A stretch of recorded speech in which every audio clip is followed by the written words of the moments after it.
자, 이제 우리 하나님의 말씀을 함께 나누겠습니다. 신명기 16장 10절부터 11절입니다. 신명기 16장 10절부터 11절입니다. 신명기 16장 10절부터 11절입니다.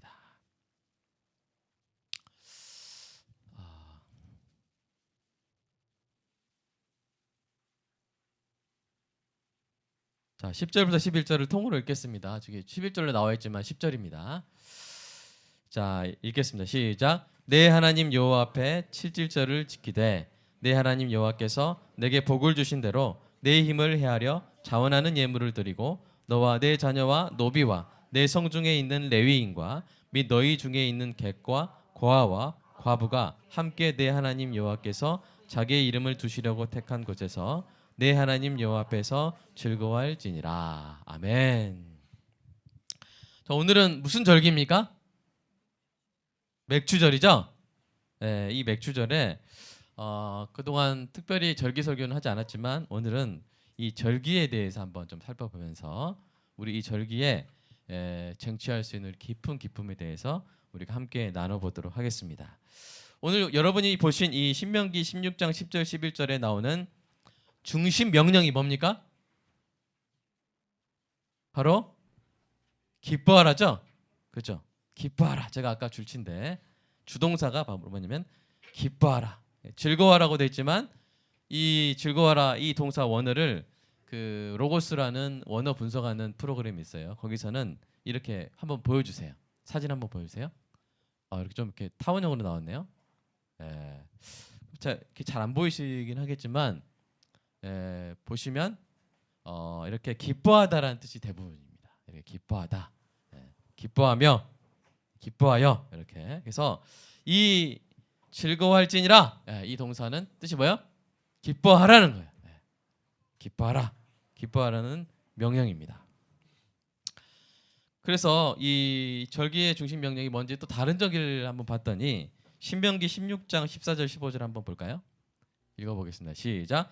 절기를 지킬 때에는 너와 내 자녀와 노비와 내 성중에 거주하는 레위인과 객과 고아와 과부가 함께 즐거워하되 너는 온전히 즐거워할지니라. 이것도 여기서도 이 즐거워하단 말이 기뻐하라는 말이에요. 기뻐하되 온전히 기뻐하라. 언제요? 절기에. 절기를 지킬 때 기뻐하되 온전히 기뻐하라. 여기서 말하는 절기는 초막절입니다. 자, 여러분 보십시오. 왜 하나님은 대부분의 절기에 그 절기를 지키는 자에게 엄숙히 지내라, 자중해라, 침묵해라, 조용히 지내라 이게 아니라 기뻐하라 라고 이렇게 명령하셨을까요? 또 두 번째 질문입니다. 두 번째로 신자가 절기에 쟁취해야 되는 기쁨은 그러면 어떤 기쁨일까요? 무엇을 기뻐하라는 것일까요? 세 번째 질문입니다. 오늘 본문에서 우리가 가질 수 있는 세 번째 질문. 또 그러면 절기가 이 신자의 기쁨과 어떤 관계가 있을까요? 다시 말해서 깊은 기쁨을 쟁취하는 데 있어서 하나님이 세우신 이 절기의 역할은 무엇일까요? 이 질문들에 대한 답을 찾기 위해서 먼저 이 절기에 대해서 일반적으로 좀 살펴보도록 하겠습니다. 자, 먼저 우리가 우리나라 절기와 명절 등의 개념으로 좀 보겠는데요. 첫 번째, 우리나라 절기부터 볼 텐데, 여러분, 절기가 뭐고 명절이 뭡니까? 자, 예를 들어볼게요. 자, 추석과 설날은 절기입니까? 명절입니까? 명절입니까? 그러면 동지나 입추는 명절입니까? 절기입니까? 저 초등학교에서 다 배우나요? 네. 그러기도 하고 헷갈리신 분은 항상 제가 뒤에 말하죠. 이 절기는 뭐예요? 기본적으로 농사를 잘 짓기 위해서 정해놓은 것이죠. 농사를 잘 짓기 위해서 이 농사는 무엇과 관련이 있어요? 달과 관련이 있어요? 해와 관련이 있어요? 예? 해와 관련이 있죠. 그래서 이 태양을 중심으로 한 지구, 그 지구의 공전에 따른 날씨와 그 일조량의 변화를 잘 읽어야 되는데요. 그래서 씨 뿌려야 될 때, 김미해야 될 때, 병충해 잡을 때, 추수할 때를 알 수 있죠. 그래가지고 봄, 여름, 가을, 겨울을 24절기로 세분화시켜 놓은 것이 바로 이 절기입니다.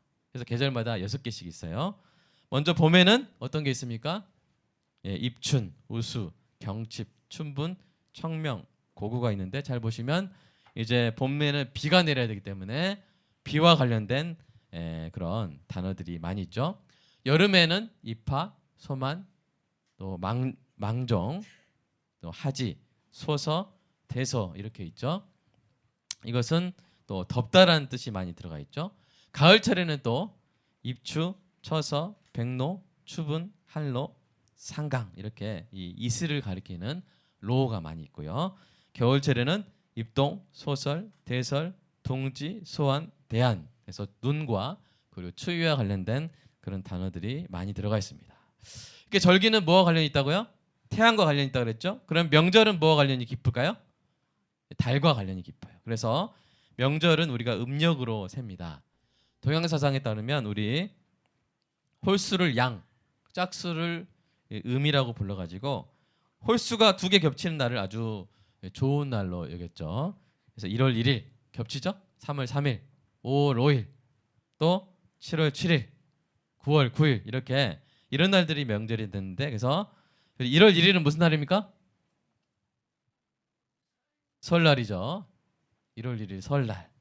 그다음에 3월 3일 삼진날, 5월 5일 단오, 7월 7일 칠석, 9월 9일 중양절 이렇게 짝수가 겹치는 날을 명절로 삼았고 또 있죠. 달 중에 제일 큰 달 무슨 달? 보름달. 쟁반같이 둥근 달. 이 보름달을 또 명절로 삼아서 1월 보름이 뭐요? 정월대보름. 6월 보름은 유두라는 명절이고요. 7월 보름 백중, 8월 보름이 뭐요? 바로 추석. 10월 보름은 말 그대로 10월 보름이라는 그런 명절이죠. 그래서 이 홀수가 음력에서 홀수가 겹치는 날, 그다음에 보름달이 뜨는 날을 명절로 삼아서 그날 축제를 벌이고 공동체 의식을 높이곤 했습니다. 그다음에 또 다른 어떤 개념들이 있죠. 뭐냐면 이 국경일과 기념일 개념이 있어요. 절기와 명절은 이 천체와 관련이 있지만 국경일은 뭐와 관련이 있습니까? 역사와 관련이 있습니다. 그래서 국경일은 그 나라 역사에 있어서 중요한 사건을 기리는 날이고요. 기념일은 그 나라의 어떤 이 중요한 역할이나 가치를 기념하는 날이죠. 그래서 국경일 어떤 날들이 있습니까? 3.1절, 제헌절, 개천절. 지금 외국인들이세요? 자, 광복절 이제 한글날 이렇게 있죠. 그다음에 이제 기념일 어떤 날 있습니까? 순서 안 맞아도 돼요. 뭐 어버이날, 어린이날, 뭐 성년의 날, 노동자의 날, 스승의 날 이런 날들이 이렇게 있습니다. 자, 우리가 살펴봤는데요. 자, 그러면 성경에 나오는 절기, 이스라엘의 이 절기는 우리나라로 치면 자, 절기일까요? 명절일까요? 국경일일까요? 기념일일까요? 이스라엘의 절기. 동사 그 글자는 같지만 이스라엘의 절기. 그래서 이스라엘의 절기가 우리나라에 어떤 것에 해당하는지 알려면 먼저 이 이스라엘의 달력 체계에 대해서 알아야 됩니다. 자, 우리나라에는 달력이 2가지 있죠. 형준아 뭐가 있어? 양력, 음력이 있죠. 이스라엘에 뭐가 있냐면 일반 달력이 있고 종교 달력이 있어요. 그래서 일반 달력은 무엇을 위한 달력이냐면 농사를 위한 달력이에요. 그다음에 종교 달력은 하나님이 하신 일을 기념하여 모이기 위한 달력입니다. 이 일반 달력과 종교 달력이 차이가 있어요. 6개월이 차이가 나요. 물론 여러분 여기서 일반 달력하면 우리 태양력이라고 생각하시면 안 돼요. 이스라엘 일반 달력과 우리 태양력은 또 다릅니다. 한 3개월 정도 차이 나요. 근데 이제 일단 이스라엘의 일반 달력과 종교 달력은 6개월 차이 나서 자, 이스라엘의 종교 달력 1월이 이스라엘의 일반 달력 몇 월에 해당할까요? 7월에 해당하는 거예요. 이때 이스라엘의 7월 달에 이른비가 내려서 농사를 시작하게 되는 것이죠. 이렇게 이스라엘은 일반 달력과 종교 달력이 맞물리면서 2가지 뜻을 함께 갖게 되는 거예요. 그러니까 농사의 뜻도 가지면서 또 농사와도 관련이 있으면 또 동시에 역사와도 관련되는. 왜냐하면 2개의 달력이 맞물리면서 돌아가니까 그렇죠. 그런데 게다가 이 이스라엘의 역사는 곧 하나님의 신실하심을 드러내기 때문에 또 하나님을 기념하는 의미도 있는 거예요. 그러니까 이스라엘 절기는 우리나라로 치면 세 가지 개념을 같이 갖고 있는 거예요.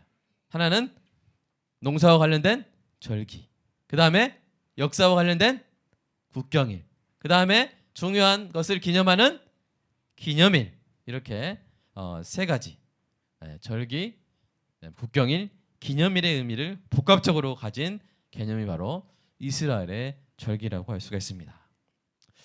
자, 종교 달력에서 이 하나님께서 이스라엘 백성을 애굽에서 건진 달이 몇 달일까요? 몇 월 달일까요?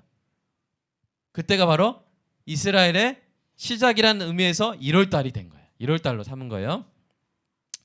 자, 이로 시작된 이스라엘의 3대 절기가 뭐냐면 유월절과 오순절과 초막절입니다. 이 3대 절기의 특징이 뭐냐면 이때는 예루살렘 성전에 올라가야 돼요.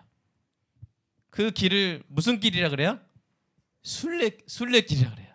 순례길, 둘레길 아닙니다. 그래서 순례길이라 그래요. 이 순례길, 그래서 이 절기를 순례절기라 그럽니다. 그래서 3대 순례절기가 있는데 첫 번째가 뭐예요? 유월절이에요. 근데 이게 역사적인 의미에서 유월절이고, 그 다음에 농사와 관련된 의미에서 초실절인데 바로 보리추수와 관련된 거고요. 두 번째 순례절기가 바로 칠칠절이에요. 매추절인데 바로 밀추수와 관련된 거고요. 이 맥자가 보리 맥자긴 하지만 우리나라에 맞추다 보니까 맥자를 쓴 거고. 자, 그 다음에 세 번째 이 초막절은 또 과일까지 다 추수한 것을 기려서 이 세 절기가 바로 이스라엘의 순례절기입니다. 자, 우리가 좀 자세히 살펴볼 텐데요. 첫 번째 유월절, 무교절, 초실절을 보면 종교 달력으로 어디에 속해 있을까요? 1월 달에 속해 있는 절기예요. 여러분 이제 성경에 있는 절기에 대해서 오늘 설교 들으신 것 정도만 알아도 아주 정확하게 여러분 깔끔하게 정리가 되는 거예요.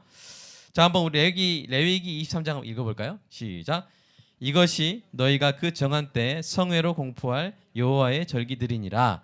첫째 달 열 나흔 날 저녁은 여호와의 유월절이요 이달 엿5셋 날은 여호와의 무교절이니 이래 동안 너희는 무교봉을 먹을 것이요. 자, 첫 번째가 뭐냐면 유월절이에요. 보면 열 나흔 날 저녁이라 그랬는데 1월 15일이라고 하는 게 좀 이상하죠? 약간 이상하지 않아요? 그죠? 왜냐하면 유대인들은 그 우리처럼 이 밤 12시에 하루가 시작하는 것이 아니라 저녁 6시에 하루가 시작해요. 그러니까 열 나흔 날 저녁이면 유대인들에게 하면 무슨 날이에요? 15일이 되는 거예요. 1월 15일이 되는 거예요. 그래서 1월 15일로 그렇게 이야기하고요. 이 유월절은 어떤 의미가 있냐면 하나님께서 이스라엘 백성을 애굽에서 탈출시켜 주셨다, 구원해 주셨다 하는 그걸 기념하는 절기로서 우리나라로 어떤 날에 해당할까요? 우리에게 3.1절도 그렇고 3.1절보다 더 센 날 있죠? 광복절. 그러니까 우리에게 그 이스라엘에게 이집트가 있다면 우리에게 누가 있어요? 일본이 있잖아요. 그래서 그 일본의 압제로부터 해방된 광복절 같은 그런 유월절이에요. 근데 또 이 역사적 의미도 있지만 무슨 의미도 있다 그랬어요? 농사적 의미도 있다 그랬죠. 그래서 이제 무교절도 있고요. 16일부터 무교절. 그다음에 추수와 관련된 초실절이 있는데 이 초실절이 바로 초실절 하면 어떤 느낌이에요? 어떤 느낌이에요? 처음 초자, 그다음에 결실 안에서 처음 익은 그런 열매들을 하나님께 드리면서 감사하는 거예요. 우리 레위기 23장 말씀 한번 읽어볼까요? 시작. 여호와께서 모세에게 말씀하여 이르시되 이스라엘 자손에게 말하여 이르라. 너희는 내가 너희에게 주는 땅에 들어가서 너희의 곡물을 거둘 때 너희의 곡물의 첫 이삭 한 단을 제사장에게 가져갈 것이요 제사장은 너희를 위하여 그 단을 여호와 앞에 기쁘게 받으심이 되도록 흔들되 안식일 이튿날에 흔들 것이며, 이렇게 이야기하고 있습니다. 그러니까 종교 달력 1월 달에 뭐가 있어요? 유월절, 무교절, 초실절. 이거 기억하시고, 그리고 역사적 의미는 바로 이스라엘이 출애굽한 거, 그리고 첫 번째 곡식을 감사하는 마음으로 드리는 이런 절기라는 것이죠. 그 다음에 종교 달력으로 3월 달에 이 절기가 있는데 바로 오순절 맥주절이에요. 서로 다른 절기가 아니라 같은 절기입니다. 이름이 달라요. 한번 말씀 읽어볼까요? 시작. 안식일 이튿날 곧 너희가 요제로 곡식단을 가져온 날로부터 세어서 7안식일의 수요를 채우고 7안식일 이튿날까지 합하여 50일을 계수하여 새 소제를 여호와께 드리되. 그러니까 여러분 밑줄 저기 빨간색 된 안식일 이튿날이 아까 여러분 방금 본 무슨 절이에요? 바로 방금 전에 말씀 보여주세요. 돌려보세요. 전으로. 무슨 절이에요? 바로 말씀 바로 예 초실절이에요. 초실절. 그죠? 초실절. 바로 다시 돌려주세요. 앞으로. 예. 그 초실절로부터 며칠을 계수해요? 빨간색. 50일을 계수하니까 오순. 순이 뭐예요? 순이 뭐예요? 하순. 초순, 중순, 하순. 순이 며칠 말해요? 10일 말하죠. 그러니까 오순이면 며칠? 50일 말해요. 초실절부터 50일이 된 날이 오순절이죠.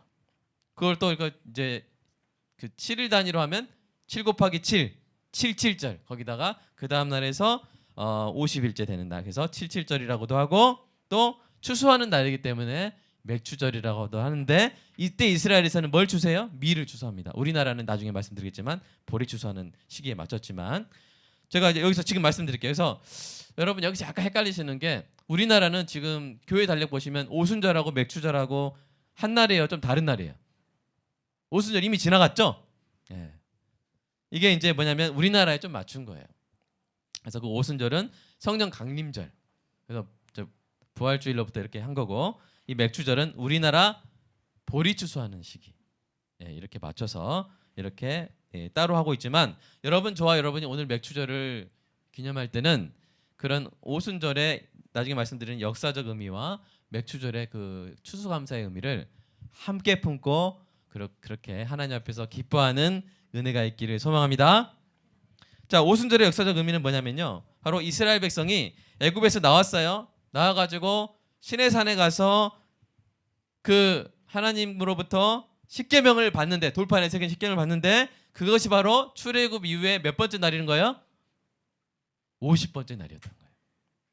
그래서 그 오순절 날 그 율법을 계명을 십계명을 받은 그 역사적인 첫 오순절로서 역사적 의미를 가지는 것이죠. 자, 종교달력 3월달에 이 절기에 대해서 살펴봤고요. 세 번째로 종교달력 7월달에 절기 한번 또 보겠습니다.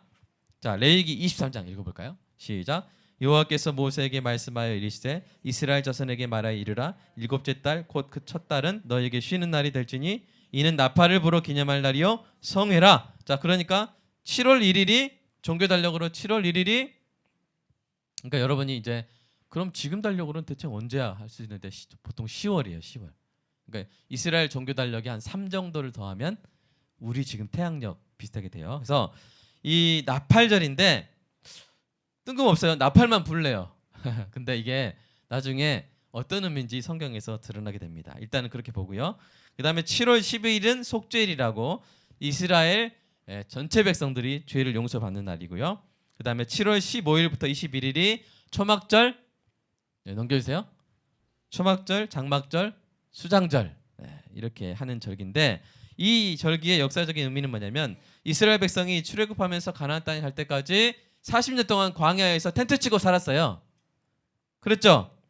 그런데 결국 하나님께서 보호해 주셔가지고 요단강을 건너서 가나안 땅에 들어가서 뭐요? 결실을 거두게 됐잖아요. 그렇죠? 그러면서 이 초막절에 이스라엘 백성들이 뭘 하냐면요. 일주일 동안 초막절이 15일부터 21일까지니까 일주일이죠. 이 기간 동안에 나뭇가지로 임시 장막을 만들어서 사는 거예요. 그러니까 집이 있는 사람도 이 기간 동안에 텐트 치면서 사는 거예요. 초막절에. 뭘 기념하는 거겠어요? 하나님께서 40년 동안 우리를 지켜주셨다. 이게 초막 치고 살았는데 하나님께서 지켜주셨다. 감사하다. 그리고 마침내 이제 가나안 땅에 들어와서 약속의 땅에 들어와서 이제 추수할 수 있게 하신 하나님께 감사하는 마음으로 초막절을 함께 드리는데 이 초막절에는 이제 그 1년 동안의 모든 추수에 대해서 수장절, 이 곡식을 과일을 거두어서 이렇게 저장하는 것. 초막 장막은 비슷한 말이고요. 이렇게 가나안 땅에 들어와서 이렇게 추수하게 하신 하나님께 감사하는 절기가 바로 이 초막절입니다. 자, 이렇게 이스라엘의 절기를 살펴봤는데요. 여러분, 이 절기들은요, 이 절기들은 각각 큰 의미가 있어요. 구약적인 의미만 아니라 신약적인 의미가 있고 하나님의 구속사를 가리키는 거예요. 다시 한번 첫 번째부터 한번 보면요, 예수 그리스도의 십자가와 부활을 상징하는 거예요. 뭐가요? 유월절, 무교절, 초실절이 그러는 거예요. 그래서 유월절에 여러분, 유월절 하면 뭐가 떠오르죠? 무슨 양? 어린 양. 그 어린 양의 피를 문설주에 발랐을 때 장자가 죽는 그 심판이 그 집을 건너뛰잖아요. 그죠? 근데 예수님이 바로 이 유월절 어린 양으로 오신 줄로 믿습니다. 그래서 유월절이 가리키는 하나님의 큰 이야기 속에서의 사건은 예수님께서 유월절 어린 양으로 이 땅에 오셔서 우리를 위해서 십자가에서 피를 흘리심으로 말미암아 믿는 자마다 죄와 저주와 죽음으로부터 해방시켜 주신 이 놀라운 구원의 사건을 가리키는 것이죠. 자, 무교절이 신약 시대를 사는 우리에게 주는 교훈이 뭘까요? 이제 이집트를 떠나야 되기 때문에 급하게 먹어야 되는 거예요. 이렇게 누룩을 막 넣어가지고 숙성할 시간이 없어요. 그러니까 누룩이 없는 빵을 먹으라고 한 거예요. 그래서 그 누룩이 없는 빵이 두 글자로 뭐예요? 무교. 누룩 없을 교 뭐예요? 누룩교자. 해서 이 누룩이 없는 빵을 먹어라. 이게 신약 시대에 주는 교훈은 바로 세상의 죄를 멀리하는 성결한 삶을 살아가야 될 것을 권면하는 것이에요. 그리고 초실절은 바로 이 첫 열매를 하나님께 드리는 이 초실절은 뭐예요? 이제 예수님이 부활의 첫 열매가 되셨다는 거예요. 저와 여러분이 예수님처럼 부활하게 될 줄로 믿습니다. 아멘. 그것을 확실히 알 수 있는 이유는 뭐예요? 예수님이 먼저 부활하셨잖아요. 예수님이 먼저 부활하셨어요. 그래서 우리의 부활의 첫 열매가 된 줄로 믿습니다. 우리가 부활하면 예수님처럼 될 줄로 믿습니다. 그것을 기리는 것이 바로 이 초실절입니다. 그 다음에 두 번째로 이 3월 정교달력에 있었던 이 오순절 맥주절은 바로 성령의 강림과 교회의 새 시작을 기념하는 거예요. 예수님께서 약속하셨죠? 성령님을 보내주시겠다. 그래서 성령님이 언제 오셨어요? 예수님이 부활한 날짜로부터 50일째 되는 날에. 그래서 오순절 성령 강림절이란 거예요. 50일째 되는 날에 오셨어요. 사도행전 2장 1절 한번 읽어볼까요? 시작.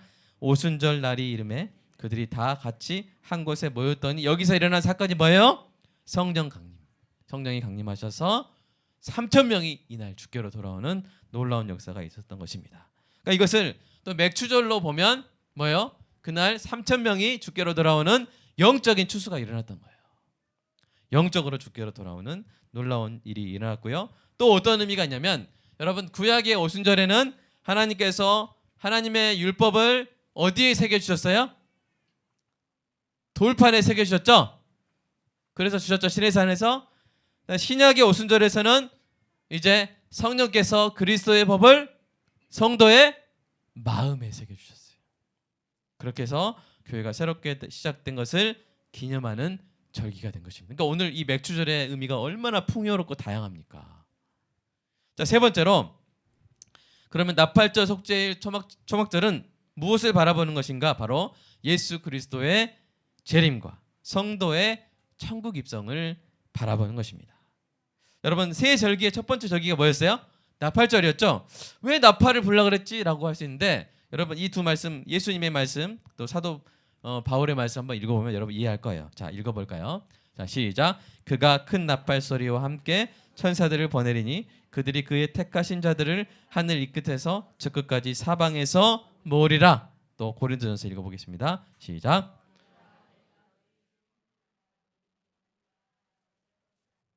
마지막 나팔에 순식간에 다 변화되리니 나팔 소리가 나매 죽은 자들이 썩지 아니할 것으로 다시 살아나고 우리도 변화되리라. 아멘. 그 나팔 소리가 들릴 때 어떤 일이 일어나요? 주님이 오시고 우리가 부활하게 되는 거예요.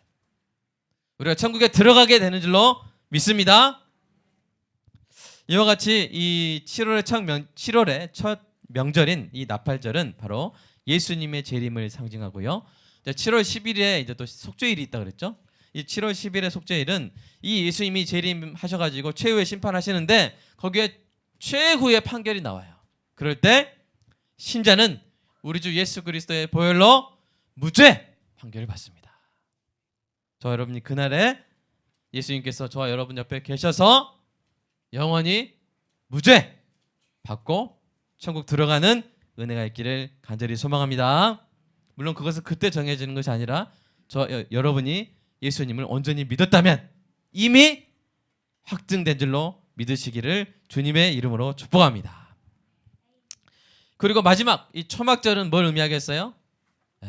아까 그 초막절이 광야의 생활 마친 거 기념한다 그랬잖아요. 그런 것처럼 이 땅에서의 저와 여러분의 광야 생활을 마치고 마침내 천국에 영원히 입성할 그날을 가리키는 절기입니다. 저는 뭐 장막이 아니라 저 집에 저희 아파트 사는데 막 이렇게 하는 분이 있을 수 있어요. 여러분이 몰라서 그래요. 여러분이 아무리 여기서 잘 살아도 천국에서 하루만 살아보면 야, 내가 지난날 노숙하며 살았구나 하는 것을 깨닫게 될 줄로 믿습니다. 여러분, 이 땅의 집이 아무리 좋아도 천국 집이 너무 좋아서 하룻밤만 거기서 지내봐도 내가 정말 고생하며 살았구나 하는 것을 깨닫게 될 줄로 믿습니다. 이제 어떤 의미겠어요? 하나님과 가까이 사는 거잖아요. 그죠? 하나님과 가까이 사는 거잖아요. 그러니까 하나님을 보고 대면하고 그 하나님과 그리스도의 영광의 빛에 둘러싸여서 사는데 이 땅에서의 그렇지 못했던 모든 사람들이 너무나 고생스러운 삶으로 이제 기억이 되는 거예요. 그래서 초막절은 바로 그 영광스러운 천국 입성을 가리키는 절기가 되는 것입니다. 그래서 여러분, 이스라엘 절기 가운데 가장 풍성한 절기가 무슨 절기일까요? 여러분, 우리나라 그 명절 중에서 가장 풍성한 명절이 뭐예요? 추석이잖아요. 설날보다 더 풍성한. 왜요? 막 모든 추수, 그죠? 다 하고, 그죠? 그런 것처럼 이 초막절은 이스라엘 절기 가운데 가장 풍성한 잔치, 절기인 것이죠. 그래서 저 여러분이 마지막 초막절을 맞이하게 될 날이 올 줄로 믿습니다. 그날 그 마지막 초막절 뜨거운 불 위에서가 아니라 우리 천국에서 잔을 부딪히면서 할렐루야 외치는 저 여러분 되기를 간절히 소망합니다. 이처럼 여러분 지금 보니까 이스라엘 절기들은 다 뭘 가리켜요? 하나님이 하신 일, 하나님이 하실 일, 한마디로 하나님의 대화 드라마, 하나님의 큰 이야기 속으로 저와 여러분을 초대하는 거예요. 자, 그러면 한국교회의 절기, 한국교회는 어떤 절기를 지키고 있습니까? 자, 한국교회가 지키고 있는 절기는 몇 개예요? 4개죠. 그죠? 1년에 4개. 자, 부활절, 맥주절, 추수감사절, 성탄절 지키잖아요. 물론 이제 우리 이런 분도 있어요. 절기 다 없애자고 이렇게 이런 분들도 있어요. 하지만 이 4절기 모두 하나님의 크신 이야기를 가리키고 있다는 점에서 무시할 수 없는 영적 유익이 있어요. 자, 성탄절은 뭐예요? 예수님이 사람의 몸을 입고 이 땅에 오신 그것을 기억하게 해주잖아요. 부활절은 예수님이 십자가의 죽음을 이기고 부활하신 사건을 가리키잖아요. 맥주절은 아까 말씀드렸듯이 성령께서 신자에게 오셔서 마음에 그리스도의 법을 새겨주시고 교회를 시작하게 하신 그 사건을 가리키잖아요. 추수감사절은 여기서 초막절 개념을 좀 품으면 좋겠어요. 앞으로 예수님이 재림하셔서 영생과 영화의 구원을 완성하실 미래의 그 소망의 사건을 가리키잖아요. 여러분, 이렇게 절기는 뭐냐면 이 땅에 살지만 그래서 이 땅의 일에 마음을 빼앗기기 쉬운 신자를 위대하신 하나님과 그 크신 하나님의 이야기 속으로 초대해서 하나님을 바라보며 하나님 앞에서 기뻐하게 하는 역할이 있는 거예요. 여러분, 제가 처음에 제기했던 질문들에 이제 답할 준비가 됐습니다. 자, 첫 번째 질문이 뭐였습니까? 왜 하나님은 대부분의 절기를 지키는 자에게 기뻐하라고 명령했을까요? 왜냐하면 여러분, 대부분 절기에서 어떤 일을 가리켜요? 하나님의 크신 구원의 기쁜 소식을 가리키잖아요. 구원의 기쁜 소식을 2글자로 뭐라 그래요? 복음이라 그러죠. 그죠? 그러면 구원의 기쁜 소식을 가리키는 날은 두 글자로 뭐라고 하겠어요? 복날이 아니라 뭐예요? 복일. 그죠? 복일. 복된 날. 복된 날 뭐 해야 돼요? 기뻐해야 될 줄로 믿습니다. 그래서 하나님이 기뻐하라 하신 거예요. 자, 두 번째 질문 살펴볼까요? 자, 두 번째 질문은 뭐였습니까? 자, 그 전에 그래서 저와 여러분이 이 복된 날에 특별히 맥주절에 기뻐하고 기뻐해야 될 줄로 믿습니다. 그리고 그 기뻐할 때 하나님께서 기뻐하는 여러분의 영혼 안에서 최고의 영광을 누리시는 거예요. 그리고 그 기쁨이 여러분에게 이 땅을 살아갈 힘이 될 줄로 믿습니다. 우리 느헤미야 8장 한번 읽어볼까요? 자, 시작. 느헤미야가 또 그들에게 이르기를 너희는 가서 살찐 것을 먹고 단 것을 마시되 준비하지 못한 자에게는 나누어 주라. 이날은 우리 주의 성일이니 근심하지 말라. 여호와로 인하여 기뻐하는 것이 너희 힘이니라. 우리 한번 그 전에 우리 한번 외쳐보겠습니다. 같이 한번 읽어볼까요? 시작. 하나님으로 인하여 기뻐하는 것이 나의 힘이다. 아멘. 여러분 절기에는 기뻐하시기를 주님의 이름으로 축복합니다. 여러분 삶 가운데 고민이 있고 근심이 있을 수 있어요. 그러나 느헤미야가 뭐라 그랬어요? 근심하지 말라. 오늘만큼은 그죠?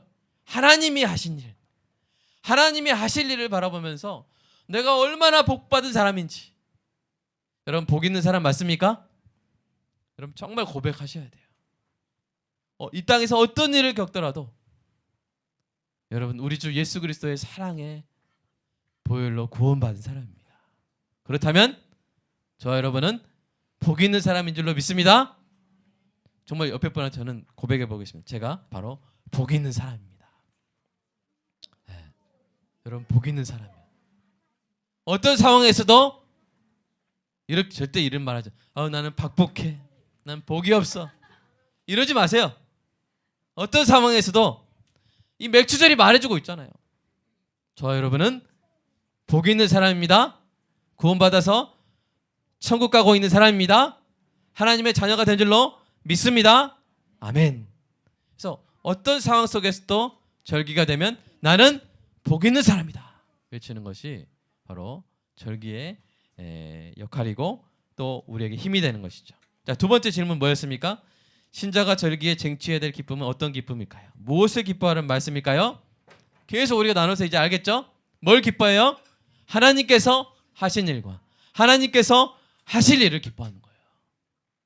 이게 절기가 우리를 기쁨으로 이렇게 데려다 주는 거예요. 우리 빌립보서 1장 6절 읽어보겠습니다. 시작. 너희 안에서 착한 일을 시작하신 이가 그리스도 예수의 날까지 이루실 줄을 우리는 확신하노라.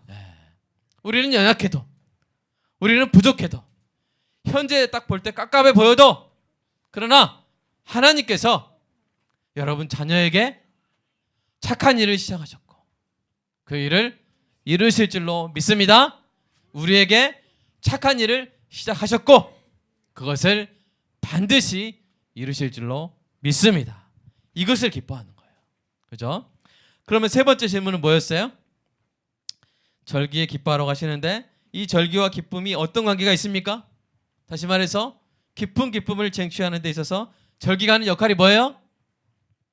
여러분, 사랑하는 여러분, 결혼기념일의 역할이 뭡니까? 결혼기념일이 무슨 쥐랩니까? 잘못해가지고 막 터지고 괜히 그런 거 있어가지고 막 이렇게 싸우고 아니죠. 결혼기념일을 잘 지키면 부부 사이가 좋아지죠. 어린이날, 어버이날을 잘 지키면 부모와 자녀 사이가 좋아져요. 마찬가지예요.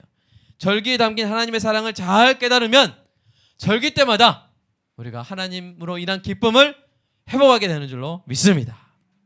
이 땅의 서운한 일에서 시선을 돌려서 하나님께서 나를 위해 하신 것, 하나님께서 나를 위해 하실 일, 그 놀라운 사랑의 역사를 바라보며 기뻐하는 은혜가 있기를 축복합니다.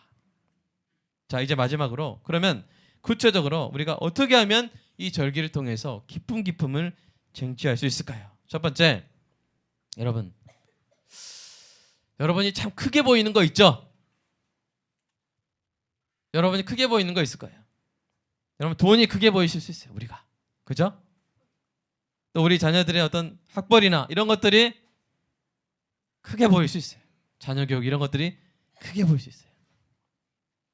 그러나 하나님 앞에서는 돈이 큰 문제예요? 아니에요. 하나님 앞에서는 자녀 교육이 큰 문제가 아니에요. 하나님은 요셉도 자녀 교육 못 받은 요셉도 애굽의 총리로 쓰셨어요. 하나님께 돈은 아무것도 아니에요. 그냥 없애시려면 한순간 없애실 수 있고요. 여러분 통장에 있는 돈 영원으로 만드실 수 있고요. 있게 하시려면 한순간에 30억으로 넣어줄 수도 있어요. 믿으시기 바랍니다. 하나님이 하시는 일이에요. 하나님께 그런 것들은 아무것도 아니에요. 그런데 이 세상에는 현미경들이 그렇게 많아요. 현미경의 역할이 뭐예요? 큰 걸 크게 보여주는 거예요? 작은 걸 크게 보여주는 거예요? 네. 작은 걸 크게 보여줘요. 여러분 드라마 많이 보다 보면 작은 게 커 보여요. 두려움이, 미래 불안이 크게 느껴져요. 내 돈 좀 부족한 게 크게 느껴져요. 내 좀 비교해 내 차 좀 작은 게 크게 느껴져요. 내가 누리지 못한 해외여행 그게 크게 느껴져요. 하나님 보실 때 작은 게 크게 느껴지게 만드는 게 광고고 드라마예요. 많이 보다 보면 그런 게 커져요. 골리앗이 하나님 볼 때 커요, 작아요? 작아요. 근데 세상은 골리앗을 더 크게 보여줘요. 그래서 우리를 하여금 쫄게 만들어요. 두려워하고 탐하고 혼란스럽게 만들어요. 이렇게 현미경으로 같은 세상에서 큰 것을 크게 보여주는 만원경과 같은 역할을 하는 절기가 하신 게 뭐야? 바로 그 절기예요. 우리가 절기 때 이제 작은 것을 크게 보여주는 현미경에서 시선을 돌려서 큰 것을 크게 여러분 만원경의 역할이 뭐예요? 작은 걸 크게 보여주는 거예요. 큰 걸 진짜 큰 걸 크게 보여주는 거예요.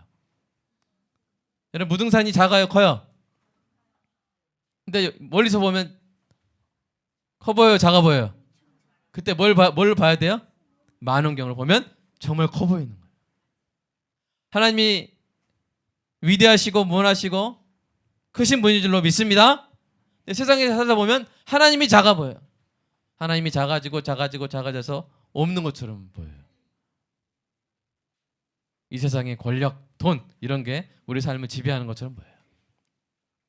그런데 절기는 그 잘못된 현미경에서 눈을 돌려서 하나님의 크신, 하나님의 위대하심, 하나님의 신실하심으로 시선을 돌려서 하나님의 그 위대하신 역사를 볼 수 있도록 우리를 되돌려 주는 거예요. 이게 바로 이 절기의 역할이고 우리가 이 절기를 통해서 하나님이 하신 일을 보는 것이 깊은 기쁨을 쟁취하는 첫 번째 단계예요. 자, 두 번째 단계는 뭐냐면요. 자, 읽어볼까요? 시작. 나의 작은 이야기에서 속으로 들어가라. 예, 제가 이제 절기 만원경으로 제가 말을 하는 거예요. 이제 절기 만원경을 통해서 하나님이 하신 일을 보는 거예요. 우리 삶에 일어난 작은 스토리들, 이야기들 그것 때문에 때로는 힘들고 지치고 괴롭고 낙심하고 상처받으며 살잖아요. 그런 우리가 이제 절기 만원경을 통해서 이렇게 하나님이 하신 일들을 보는 거예요. 유월절을 통해서 하나님이 하신 일들을 보고 초막절을 통해서 하나님이 하실 일들을 바라보면서 하나님 앞에서 춤추고 기뻐하는 거예요. 우리의 작은 이야기 속에서 갇혀서 괴로워하고 고통스럽고 하는 것이 아니라 하나님의 크신 이야기 속에서 하나님의 그 구속의 놀라운 역사를 통해서 춤추고 기뻐하는 여러분 되시기를 주님의 이름으로 축복합니다. 그리고 마지막으로 세 번째 읽어볼까요? 시작. 그 큰 이야기 속에서 하나님께서 나의 이야기를 쓰고 계심을 깨닫고 기뻐하는 거예요. 하나님이 여러분의 이야기를 쓰고 계세요. 우리 영상을 곧 있으면 볼 텐데 하나님이 여러분의 이야기를 쓰고 계세요. 하나님의 크신 이야기 속에 여러분의 이야기가 싹 들어갈 거예요. 우리 그 이야기에 대해서 우리에게 전해줄 한 영상을 우리가 함께 보도록 하겠습니다.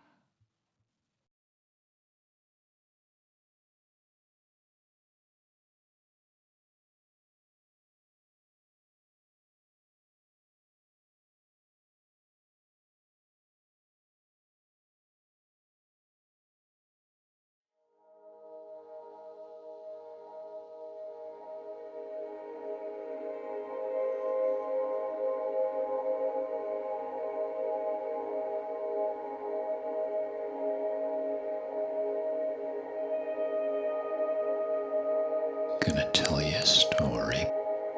Back in 1992, I was a pastor and a worship leader. I developed a problem in my throat. I felt like I had a marble in there. It turned out to be a contact ulcer. Went to the doctor and ended up having laser surgery for it. The surgery removed the ulcer, but did something else. We don't know what.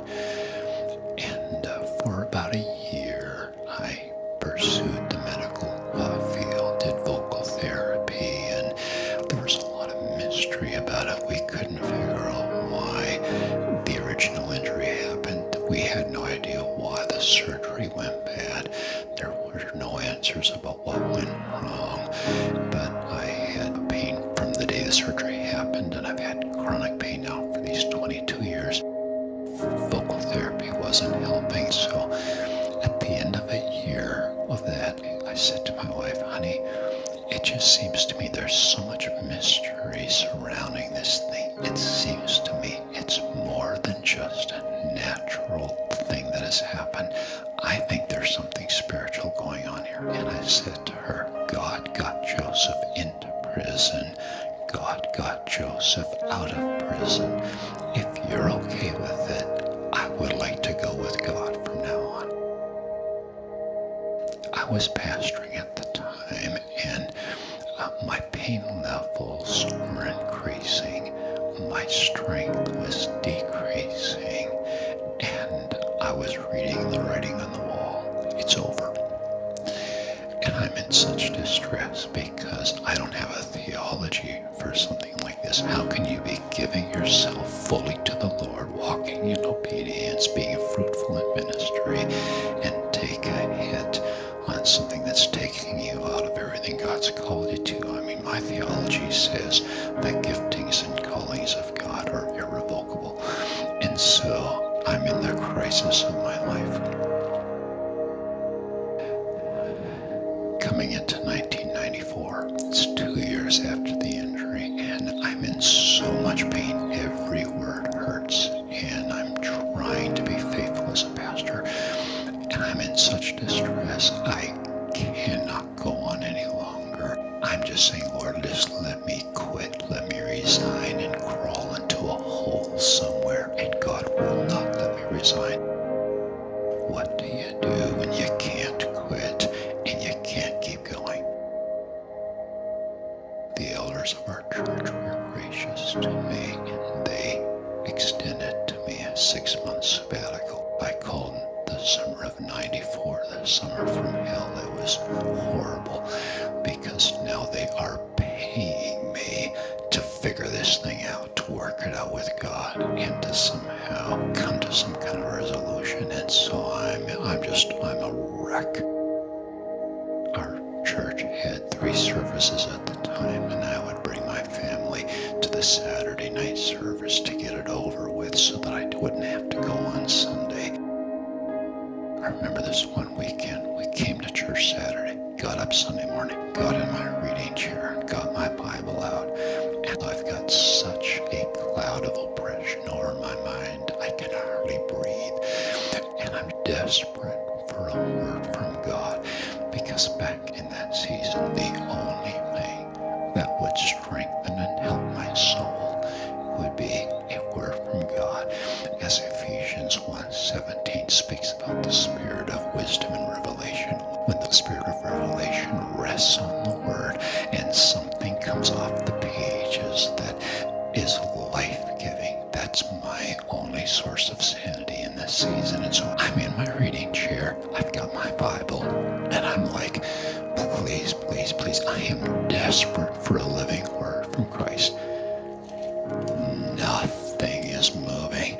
I tried praying in the Spirit. Let's see if we can get the river of God to flow a little bit. Dust bowl. After about 3 hours of trying to get something moving in the Spirit, I literally threw my Bible on the floor. I said, that is it. If I'm gonna hurt this bad, me, navel-gazing, pity party, fetal position,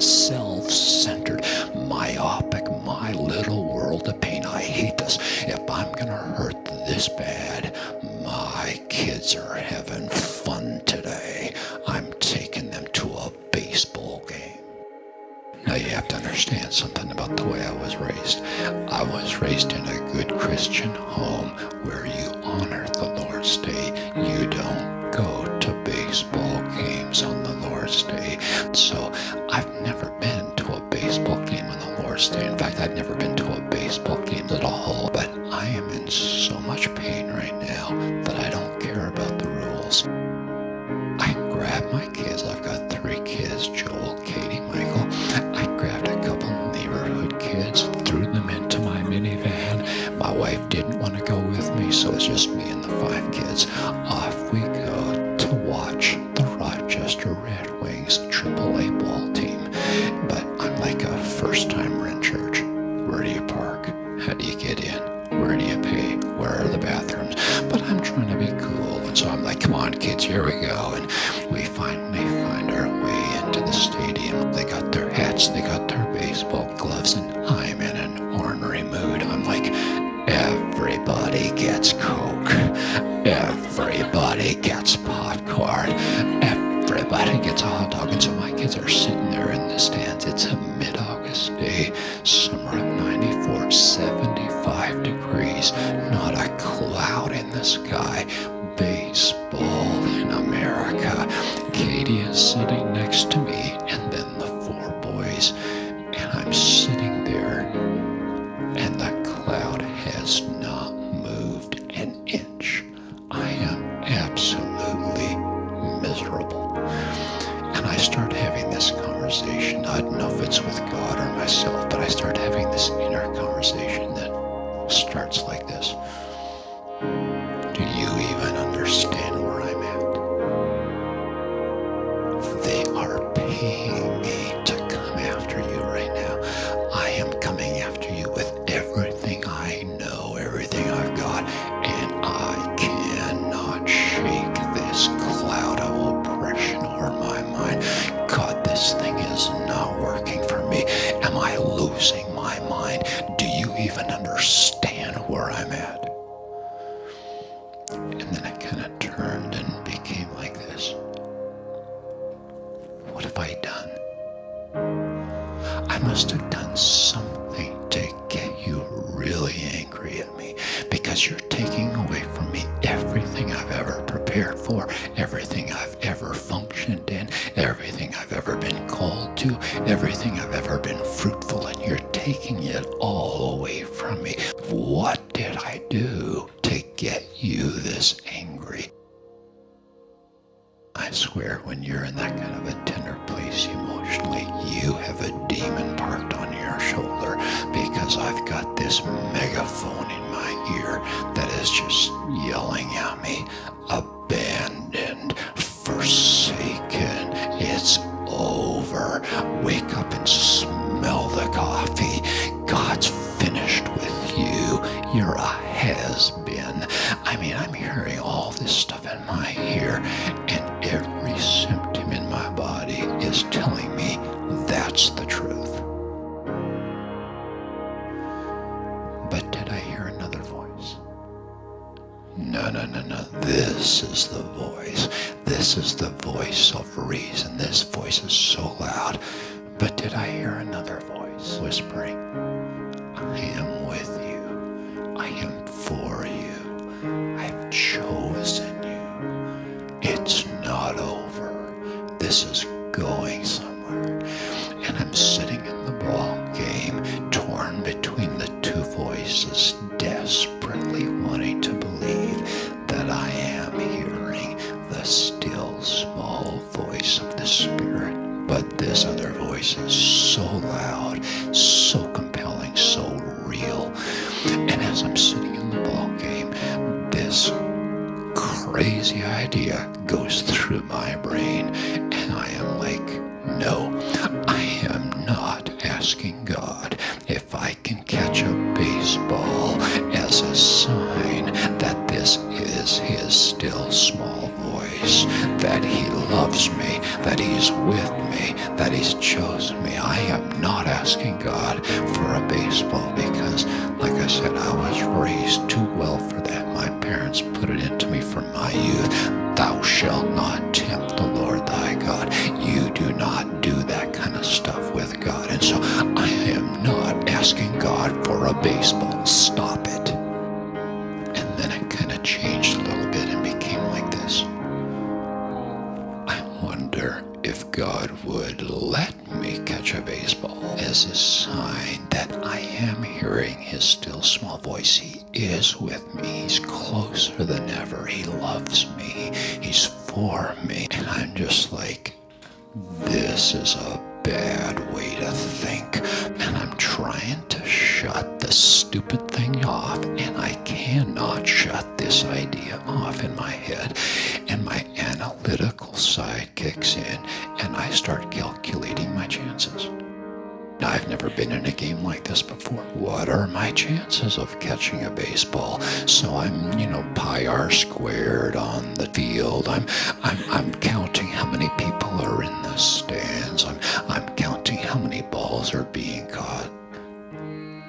They're not catching baseballs.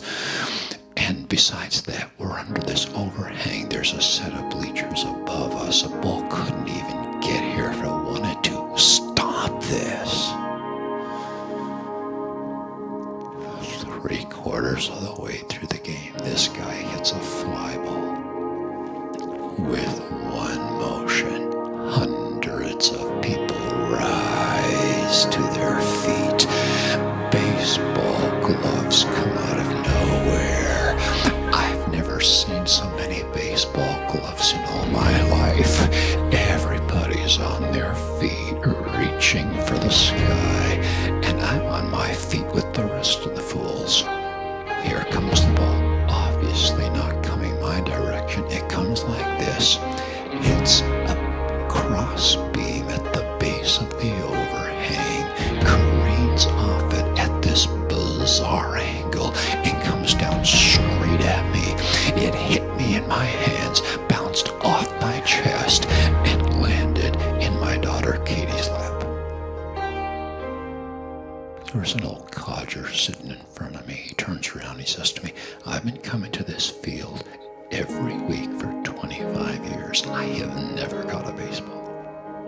Katie goes, I got a baseball. I can't talk to her because of this, but I'm looking at her, I'm thinking, that ain't your baseball. That's my baseball. I took that ball and I just held it in my hand and I sat in the stands. He gave me a baseball. I don't know if you have room in your theology for this, but I'm telling you, God gave me a baseball on a Sunday afternoon. And I don't know if my interpretation is right. I'm just telling you what it meant to me. I'm not finished with you. It's not over. Continue to abide in my love. Live in my word. Give me your heart, and I will finish the story I've started with your life. I love you. I am for you. I am with you.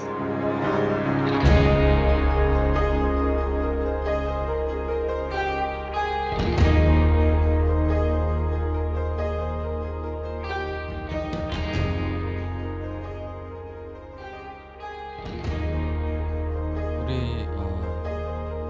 계속 이어서 함께 기도했으면 좋겠습니다. 오늘 우리가 절기 속에서 우리의 삶에서 벗어나 하나님의 크신 이야기 속으로 시선을 돌리고 하나님이 하신 일 그리고 하신 일을 기뻐해야 함을 배웠습니다. 더 나아가서 우리의 작은 이야기들이 그 자체로 봤을 때는 해석이 되지 않고 우울하고 괴롭고 고통스럽고 하나님이 돌보시지 않는 것 같은 그런 일들이 우리 삶에 있다 할지라도 우리의 작은 이야기들이 하나님의 큰 이야기 속에서 그 완벽한 자리를 갖고 있음을 믿는 은혜가 있기를 축복합니다. 야곱의 삶에 일어난 일들, 요셉의 삶에 일어난 일들, 욥의 삶에 일어난 일들, 바울의 삶에 일어난 일들, 그 작은 이야기의 파편들로 보면 하나님이 안 계신 것 같고, 하나님이 나를 버린 것 같고, 이해가 안 되는 그런 슬픔의 시간들이 있지만, 오늘 이 절기들이 가리키는 하나님의 큰 이야기 속에서 우리가 배우는 것은 우리의 이 작은 이야기들이 하나님의 큰 이야기 속에서 합력하여 선을 이룰 것이라는 것입니다. 그리고 하나님께서 우리의 이야기를 쓰고 계심을 믿는 은혜가 있기를 축복합니다. 오늘 이 오순절에, 오늘 이 맥주절에 우리의 삶을 하나님의 큰 이야기 속에서 해석하는 은혜가 있게 해달라고, 하나님께서 나의 이야기를 지금 이렇게 고통스럽고 괴롭지만 이 끝에 하나님의 그 놀라운 이야기 속에서 아름답게 빛날 이야기를, 나의 이야기를 지금 쓰고 계심을 믿게 해달라고 이 시간 함께 기도하겠습니다. 사랑의 아버지 하나님, 감사합니다. 하나님, 성도의 삶 가운데 힘들고 괴롭고 이해되지 않는 아버지, 우리의 삶 가운데 고통과 슬픔이 주님 있습니다. 하나님, 주님, 밥소르기 목사님처럼 목사인데 말할 수 없고 예배 인도자인데 노래할 수 없는 그런 일을 겪을 때 우리는 좌절하고, 우리는 절망하고, 우리는 하나님께 원망하기도 하고 괴로워합니다. 하나님, 우리 삶의 작은 이야기에 갇혀서 하나님을 볼 수가 없을 때 하나님, 우리의 마음을 성령으로 밝혀주시고 우리를 위하여 놀라운 일을 시작하셨고 우리를 위하여 놀라운 일을 완성하실 하나님을 바라보는 은혜가 있게 하여 주시옵소서. 오늘 이 오순절에 우리의 마음에 그리스도의 법을 새겨주시고 이 땅에 교회를 새롭게 출발하게 하신 그 하나님의 은혜를 하나님 바라보게 하여 주시옵소서. 하나님, 그 가운데 아버지, 하나님이 하신 일로 아버지 하는 우리의 시선을 돌릴 때 크신 하나님이 크게 보이게 하시고, 크신 은혜가 크게 보이게 하시고, 크신 신실하심이 크게 보이게 하여 주시옵소서. 하나님의 작은 것들이 우리에게도 작게 보이게 하시고 하나님의 크신 것들이 우리에게도 크게 보이게 하사 기뻐하고 온전히 기뻐하는 이 맥주절이 주님 되게 하여 주시옵소서. 성도의 마음 가운데 이 시간 눈을 열어 보게 하시고 귀를 열어 듣게 하사 하나님이 나의 삶의 스토리를 지금 쓰고 계시며, 비록 지금 내가 고통스럽고 좌절하고 절망하고 낙심한다 할지라도 여전히 하나님의 그 큰 이야기 속에서 아버지 아름답게 합력하여 선을 이루게 될 줄로 믿는 은혜가 있게 하여 주시옵소서.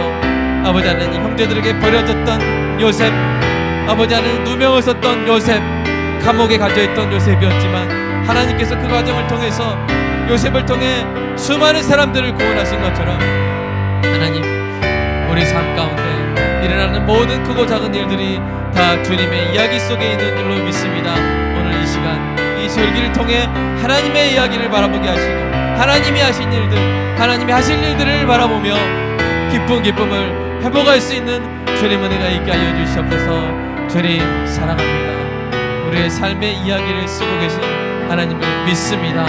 감사합니다. 기억하게 하여 주시옵소서. 기뻐하게 하여 주시옵소서. 예수님의